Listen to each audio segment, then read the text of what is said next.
Good evening. Thank you very much. I have to say, in all honesty, being from Brooklyn, although here for 20 years, I'm very proud that we had these two wonderful women. It was easy to see where I lived in Brooklyn who was working the streets and policing. I'm very aware of it. So I think their testimony is really important. But I'm here for Rhode Island Now this evening. Rhode Island Now's mission states that we believe that anyone who identifies as a woman deserves equality and equity in political, social, and economic arenas, which is why we have submitted a letter and are supporting this bill tonight. I think Representative Williams was so eloquent in what she was saying. This is a difficult subject, and it's not one that we talk about a lot. I'm old enough to, and live long enough to be a little about it myself. But the bottom line is, it needs to be discussed.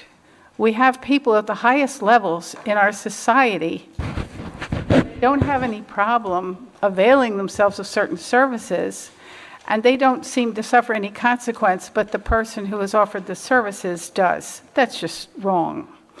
But that's neither here or there. What this does, as you can see by reading this very good bill, it's creating a commission to study the impact of prostitution and sex work laws in the context of decriminalization. That's what you're talking about. We're not talking about somebody's sexual habits. You're talking about having a panel of people that are able to talk about this in a manner that you will get to some kind of conclusion as to where the state should be. So 10 years ago, the prostitution laws for sex inside was overturned. Did sex and prostitution go away? Of course it didn't. It never has. But how are we going to deal with it? So why not use the resources we have in this state? I'm very proud to be a Rhode Islander. I love my Brooklyn roots, but I'm very proud to be part of this state. And it's a state where you allow citizens to participate in government. I couldn't be here today if I lived in Brooklyn. I wouldn't be able to do this. So we are unique in the fact that we have the ability by our size and the quality of people we have, that we can look at this problem. I'm not reading from my letter, I'm sorry. But this is important.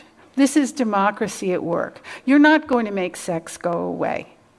Women and people of color, it's always here and it always will be, but how do we want to handle it? And how do we want to handle it as far as the law is concerned? So we have Attorney General who believes in this.